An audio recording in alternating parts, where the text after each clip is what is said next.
अच्छा, हमने सबसे पहले देखा था इलेक्ट्रोमैग्नेटिक वेव्स में डिस्प्लेसमेंट करंट, है ना। डिस्प्लेसमेंट करंट हमने इसको प्रूफ किया था by inconsistency of Ampere circuital law. कैसे? हमने यहाँ पर बनाया एक कैपेसिटर, थोड़ा बड़ा बनाऊंगी। यहाँ पर मैंने एक कैपेसिटर बनाया, ठीक है। यहाँ कोई हो गई बैटरी। मैंने यहाँ पर 2 पॉइंट्स लिए, इस पॉइंट को मैं पॉइंट 1 मान लेती हूँ, इस पॉइंट को मैंने पॉइंट 2 मान लिया। फर्स्ट पॉइंट पे मैंने एक यहाँ पर लाइन मानी, इस पॉइंट के लिए मैं एम्पियर सर्किटल लॉ लगा रही हूँ। तो close integration of B vector dot d l vector is equals to mu naught I, ठीक है, यही होता है। मैं इस पॉइंट के लिए एम्पियर सर्किटल लॉ लगाऊंगी तो B vector dot d l vector mu naught I आएगा। सेकंड वाले के लिए अगर हम देखें तो यहाँ पर तो सर्किट कनेक्ट ही नहीं हो रहा है, कैपेसिटर के बीच में वायर थोड़ी ना है। तो अगर हम नॉर्मली देखें तो I इक्वल्स टू 0 होना चाहिए यहाँ पे, ठीक है। तो अगर हम I इक्वल्स टू 0 लेकर एम्पियर सर्किटल लॉ लगाएंगे तो close integration of B vector dot d l vector, ये पॉइंट 1 के लिए था, ये पॉइंट 2 के लिए था, तो ये 0 हो जाना चाहिए ना, क्योंकि करंट तो यहाँ 0 है। पर ये क्या पॉसिबल है? क्योंकि एम्पियर सर्किटल लॉ के लिए तो ये 0 नहीं आ सकता, क्योंकि एम्पियर सर्किटल लॉ तो एक यूनिवर्सल लॉ है, ये तो फॉलो होना चाहिए था। मतलब हमें कुछ मॉडिफिकेशन करना पड़ेगा हमारी अंडरस्टैंडिंग में। क्या मॉडिफिकेशन करा हमने? हमने 2 तरह के करंट्स मान लिए कि जो करंट वायर में फ्लो कर रहा है उसको हमने माना कंडक्शन करंट, और जो इसके अंदर है उसको हमने माना डिस्प्लेसमेंट करंट। तो ये बात हमारे लिए सही बैठ गई कि म्यू नॉट आई, इसमें कौन सा करंट फ्लो हो रहा था? कंडक्शन करंट, जो कि वायर्स में फ्लो होता है, और यहाँ पर कौन सा हो रहा था? डिस्प्लेसमेंट करंट, ठीक है। इन दोनों इक्वेशंस को अगर हम कंबाइन करेंगे तो overall close integration of B dot d l vector हमारे पास आएगा म्यू नॉट आई सी, मतलब conduction current plus I D, यानी कि डिस्प्लेसमेंट करंट। तो ये न्यू एम्पियर सर्किटल लॉ हमारे पास आ गया था, ठीक है। इसमें लिख देना आई सी है conduction current,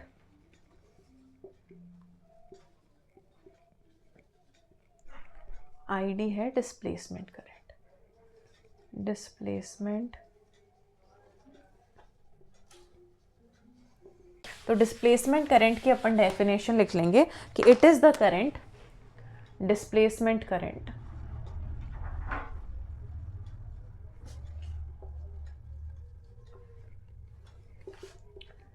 it is the current produced due to change of electric flux, sorry अभी इलेक्ट्रिक सर्किट की बात कर रहे हैं, change of electric flux, electric flux. और 1-2 पॉइंट्स और है जो कि मैं ऑलरेडी तुमको एसी वाले चैप्टर में भी बता चुकी हूँ कि कैपेसिटर में कॉन्स्टेंटली मतलब जब भी हम एसी सप्लाई देते हैं तब इसमें कॉन्स्टेंटली करंट फ्लो होता रहता है, कॉन्स्टेंटली इलेक्ट्रिक फ्लक्स चेंज होता रहता है। क्यों चेंज होता रहता है? क्योंकि कैपेसिटर को जैसे ही हम करंट देते हैं वैसे ही वो चार्ज होने लग जाता है। तो अगर हम डीसी में करंट देंगे ना तो इनिशियली तो ये चार्ज होता रहेगा होता रहेगा होता रहेगा, तो इलेक्ट्रिक फ्लक्स चेंज होता रहेगा। पर एक पॉइंट आएगा जब ये फुल्ली चार्ज हो जाएगा, उसके बाद करंट फ्लो होना बंद हो जाएगा, फ्लक्स चेंज होना बंद हो जाएगा। पर एसी में ऐसा होता है कि हर पॉइंट पे पेरियोडिकली डायरेक्शन चेंज हो रही है। तो ये एक बार फुल्ली चार्ज हुआ, फिर उसके तुरंत बाद ही ये फिर से डिस्चार्ज होने लग जाएगा। फिर चार्जिंग और डिस्चार्जिंग की वजह से कांस्टेंट इलेक्ट्रिक फ्लक्स चेंज होता रहता है, इसलिए कैपेसिटर में फ्लक्स चेंज होता है और डिस्प्लेसमेंट करंट फ्लो होता है, ठीक है। इलेक्ट्रोमैग्नेटिक वेव्स कैसे प्रोड्यूस होती है? मैंने स्टार्टिंग में एक तुमको टेबल बनाई थी कि अगर कोई चार्ज रेस्ट पे है तो उस पे इलेक्ट्रिक फील्ड लग रही होती है, मैग्नेटिक फील्ड नहीं लगती, इलेक्ट्रोमैग्नेटिक वेव्स नहीं होती। अगर किसी चार्ज, कोई भी चार्ज कांस्टेंट वेलोसिटी से मूव कर रहा है तो उसके पास इलेक्ट्रिक फील्ड भी होगी, मैग्नेटिक फील्ड भी होगी। पर अगर कोई चार्ज एक्सेलरेट कर रहा है तो वो इलेक्ट्रिक फील्ड भी प्रोड्यूस करेगा, मैग्नेटिक फील्ड भी प्रोड्यूस करेगा, इलेक्ट्रोमैग्नेटिक वेव्स भी प्रोड्यूस करेगा। मतलब electromagnetic waves are produced by accelerating charge particles, ठीक। Electromagnetic waves are produced by accelerating charged particles और क्या देखा था हमने कि इलेक्ट्रिक फील्ड और मैग्नेटिक फील्ड म्यूचुअली परपेंडिकुलर होती है to the direction of charge particle, ठीक है। हाँ, in which electric field and magnetic field vibrates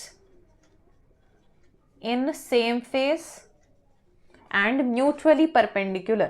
same phase and same phase मतलब सारे 90 डिग्री पे है ना, एंगल सेम है, and mutually perpendicular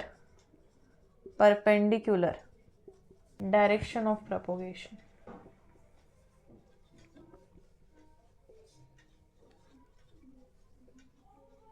electromagnetic waves क्या होते हैं? ट्रांसवर्स वेव होते हैं, जहाँ पर भी motion of particle is perpendicular to magnetic field और इलेक्ट्रिक फील्ड, तो इस टाइप की वेव्स को हम बोलते हैं ट्रांसवर्स वेव।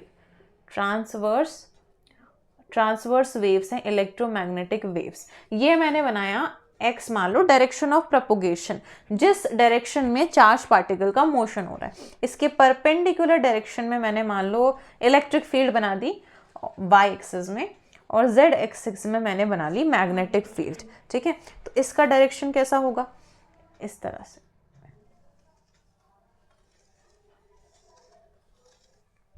ठीक है। एक वेव तो हमने ऐसे बना दी और एक वेव हमने ऐसे बना दी। देखो, एक z एक्सिस में बनाई है, x एक्सिस में पार्टिकल मूव कर रहा है, एक मैंने बना दी है अंदर यानी कि z एक्सिस में, और एक मैंने बना दी y एक्सिस में, तो तीनों म्यूचुअली परपेंडिकुलर हो गए, ऐसे बना दिया।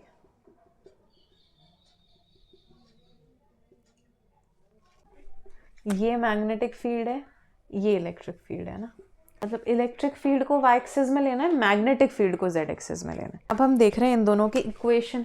इलेक्ट्रिक फील्ड की equation EY is equals to E naught constant sine omega t minus k x, ये इलेक्ट्रिक फील्ड के लिए इक्वेशन। अगर मैग्नेटिक फील्ड के लिए लिखनी है BZ is equals to B naught sine omega t minus k x, जिसमें omega क्या है? Angular frequency. ओमेगा क्या है? Angular frequency. ये हो गया ओमेगा, ये है 2 पाई बाय टी, यहाँ टी क्या है? टाइम पीरियड, और के क्या है?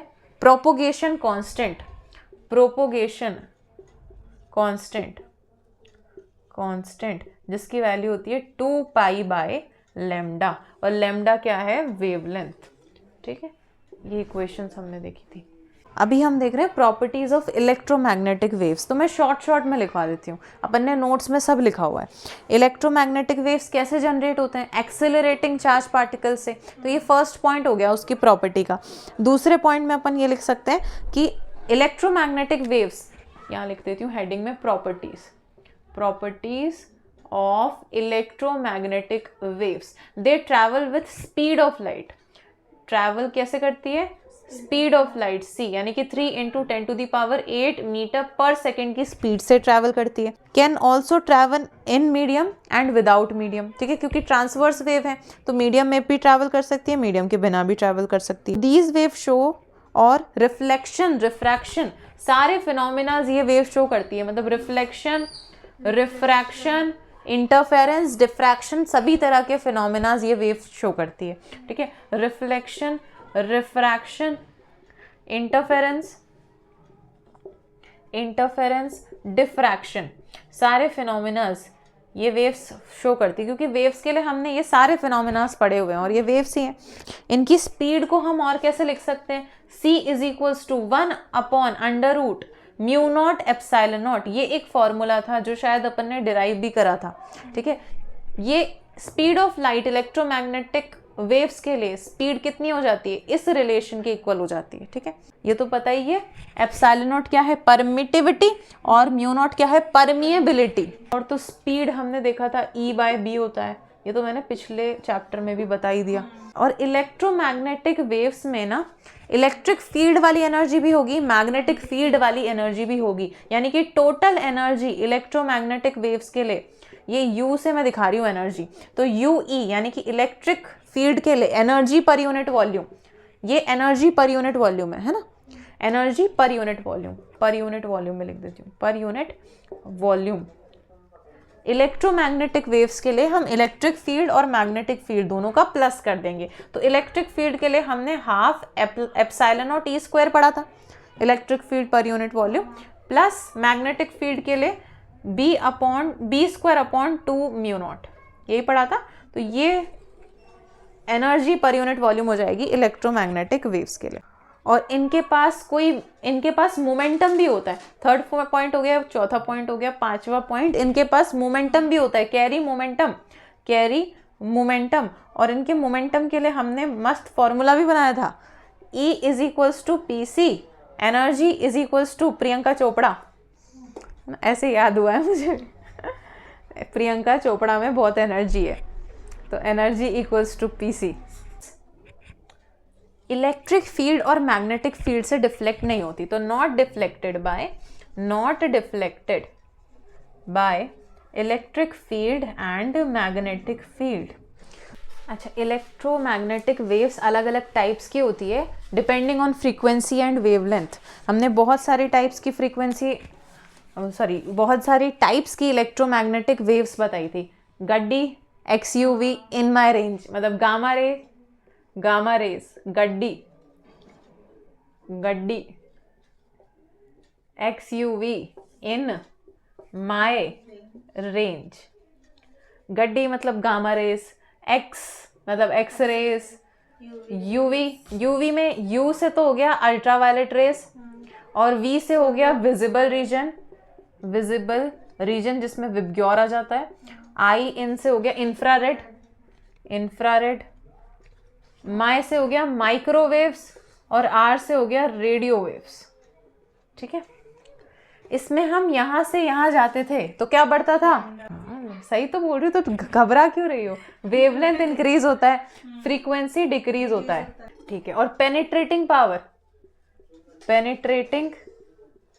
पावर डिक्रीज होती है। मैंने बताया था ना, गामा रेस को हम कैंसर ट्रीटमेंट के लिए यूज करते हैं, तो गामा रेस की पेनिट्रेटिंग पावर बहुत ज्यादा होती है, बॉडी के डीप में जाके कैंसर सेल्स को डिस्ट्रॉय कर लेती है। इसकी सबसे ज्यादा है, तो यहां से यहां जाएंगे तो कम हो जाएगी। ठीक है, और जो ऑर्डर फ्रीक्वेंसी के लिए होता है वही ऑर्डर एनर्जी के लिए भी होता है, मतलब एनर्जी भी यहाँ से यहाँ जाने पे डिक्रीज होगी। गामा रेस की बहुत खतरनाक एनर्जी होती है, इसलिए तो कैंसर ट्रीटमेंट वगैरह में यूज करते हैं। और एक फॉर्मूला बताया था, mu is equals to C by lambda. ये सब तो अपन मॉडर्न फिजिक्स में भी देख चुके हैं। E is equals to H mu HC by lambda. सबसे पहले रेडियो वेव्स, गड्डी, XUV, इन माई रेंज इधर थी, है ना, तो यहाँ पर फ्रीक्वेंसी सबसे कम थी, मतलब इनकी फ्रीक्वेंसी मिनिमम होती है, पर वेवलेंथ मैक्सिमम होती है। ठीक है, रेडियो वेव्स कैसे प्रोड्यूस होता है? हम एक खाली ट्यूब होती है ना, इवैक्यूएटेड ट्यूब, खाली ट्यूब जिसमें कोई भी वैक्यूम नहीं है। खाली क्यों किया? क्योंकि अगर मैं यहाँ पर इसको कनेक्ट करूंगी ना, यहाँ पर मैंने लिया कैथोड लिया, यहाँ पे मैंने लिया एनोड। कैथोड में से क्या निकलते हैं? नेगेटिव चार्जेस निकलते हैं, नेगेटिव इलेक्ट्रोड होती है कैथोड। तो यहाँ से इलेक्ट्रॉन्स निकलेंगे और यहाँ पर आके रीच करेंगे, तो इलेक्ट्रॉन्स को हम एक्सेलरेट करवाएंगे। जब तक हम चार्ज पार्टिकल्स को एक्सेलरेट नहीं करवाएंगे तब तक क्या इलेक्ट्रोमैग्नेटिक वेव्स बनेगी? नहीं बनेगी। तो रेडियो वेव्स बनाने के लिए हमें चार्ज पार्टिकल्स को एक्सेलरेट करवाना पड़ेगा एक पर्टिकुलर फ्रीक्वेंसी पे। तो इस चार्ज पार्टिकल को हम एक्सेलरेट करवाएंगे। अगर इधर वैक्यूम नहीं होगा तो ये टकरा जाएगा इधर उधर से, तो क्या हमारी वेव्स प्रोड्यूस हो पाएगी? नहीं हो पाएगी। इसलिए हम खाली ट्यूब लेते हैं, उसमें चार्ज पार्टिकल को एक्सेलरेट कराते हैं। तो प्रोडक्शन ऐसे होता है, बाय एक्सेलरेटिंग चार्ज पार्टिकल। ठीक है, और काम कहाँ आती है? कम्युनिकेशंस के लिए, क्योंकि इनकी फ्रीक्वेंसी थोड़ी कम होती है तो ज़्यादा हार्मफुल भी नहीं है हमारे लिए। कम्युनिकेशंस में काम आती है। रेडियो वेव्स, रेडियो जो होते थे ना, जो हम सुनते थे, तो उसमें काम आती है, कम्युनिकेशन में काम आती है। Second, microwaves. ठीक है, माइक्रोवेव्स तो नाम से समझ में आ रहा है कहाँ यूज़ होता होगा? माइक्रोवेव ओवन में, जहाँ हमारा पिज़्ज़ा बनता है, माइक्रोवेव। ठीक है, तो प्रॉपर्टीज़ में हमें यही ध्यान रखना है, रेडार कम्युनिकेशन में, है ना, और माइक्रोवेव ओवन में यूज़ होता है, और एटॉमिक और मॉलिक्यूलर स्ट्रक्चर की स्टडी में भी यूज़ होता है। तो प्रॉपर्टीज़ में आ गया हमारे पास, एक तो रेडार कम्युनिकेशन में, और दूसरा वही माइक्रोवेव ओवन में यूज़ होता है, और तीसरा हमारा क्या बताया मैंने? एटॉमिक स्ट्रक्चर की स्टडी में, एटॉमिक स्ट्रक्चर की स्टडी में यूज होता है, ठीक है। इंफ्रारेड वेव्स कैसे प्रोड्यूस होती है? एटम्स और मॉलिक्यूल्स की वाइब्रेशन की वजह से प्रोड्यूस होती है। प्रोड्यूस कैसे हो रही है? एटॉमिक एंड मॉलिक्यूलर वाइब्रेशन, मैं स्पेलिंग गलत लिख देती हूँ जल्दीबाजी में, atomic and molecular vibration, and molecular vibrations की वजह से प्रोड्यूस होती है। और प्रॉपर्टीज क्या है, कहाँ काम आती है? अच्छा, हीट सेंसर वगैरह होते हैं ना, कि कई जगह सेंसर लगे हुए होते हैं कि कोई थोड़ा सा भी उस एरिया के अंदर आ गया तो वो सेंसर बजने लग जाता है ना। नाइट कैमरा, रात में हमें कुछ दिखता नहीं है तो नाइट कैमरा में वो सेंस करते हैं, थोड़ा सा भी मूवमेंट होता है ना तो ये सेंस कर लेते हैं। हाँ, पता ही है तुमको, विजिबल लाइट में सारे विग्योर होते हैं, हमें सब नज़र आ रहा है विजिबल लाइट की वजह से। मतलब एनसीईआरटी में थोड़ा बहुत ये लिख रखा है कि हमारी नर्व एंडिंग्स डिटेक्ट करती है, हमारी आईज में क्या होगी, नर्व एंडिंग होगी, वो सिग्नल रिसीव करेगी, इतना पूरा ये सब तो पता ही है अपन को। यूवी रेस कैसे प्रोड्यूस होती है? एक एटम्स है ना, एटम के जो इलेक्ट्रॉन्स है वो एक्साइट होते हैं, एक्साइटेड स्टेट में जाते हैं और फिर जब वो वापस अपनी ओरिजिनल स्टेट में आते हैं तब यूवी लाइट रेस प्रोड्यूस करते हैं, ठीक है। यूवी लाइट रेस की प्रॉपर्टी क्या हो गई? एब्जॉर्ब्ड बाय ग्लास, ग्लास से एब्जॉर्ब हो जाते हैं। इस यूवी लाइट की वजह से ह्यूमंस को टैनिंग होती है ना, टैनिंग का एक रीजन है। स्किन कैंसर्स वगैरह होते हैं यूवी लाइट की वजह से। आइनोस्फेयर के साथ रिएक्ट करती है ना। 6th हो गया एक्सरेज। एक्सरे कैसे प्रोड्यूस होती है? एक्सरे ट्यूब से प्रोड्यूस होती है। आजकल एक्सरेज को तो बहुत ही बड़े तरीके से डायग्नोसिस के लिए यूज़ किया जा रहा है ना, डायग्नोसिस के लिए यूज़ करते हैं हॉस्पिटल में, रेडियोग्राफी के लिए यूज़ करते हैं, फ्लोरोसेंस के लिए यूज़ करते हैं, फ्लोरेस और गामा रेस। गामा रेस कैसे प्रोड्यूस होती है? Radio active decay. कोई न्यूक्लियस होता है ना, अगर न्यूक्लियस बहुत ज़्यादा हैवी है तो उसके अपने ही इलेक्ट्रॉन्स, प्रोटॉन्स और न्यूट्रॉन्स के बीच में रिपल्शन होने लग जाएगा तो वो ब्रेक हो जाएगा, 2 पार्ट्स में ब्रेक हो जाएगा, है ना। तो जब वो 2 पार्ट्स में ब्रेक होता है तब वो साथ में गामा रेज रिलीज कर देता है, ठीक है। तो गामा रेस प्रोड्यूस कैसे हो रही है? किसी अनस्टेबल न्यूक्लियस की वजह से, ठीक है। तो रेडियो एक्टिव डिके बोलते हैं इस प्रोसेस को, रेडियो एक्टिव डिके बोलते हैं, ठीक है। और इसकी प्रॉपर्टीज क्या हो गई? न्यूक्लियर फिजन होता है इसकी वजह से, जिसकी वजह से एटॉमिक बॉम्ब वगैरह बनाए जाते हैं और कैंसर ट्रीटमेंट के लिए यूज होता है, ठीक है।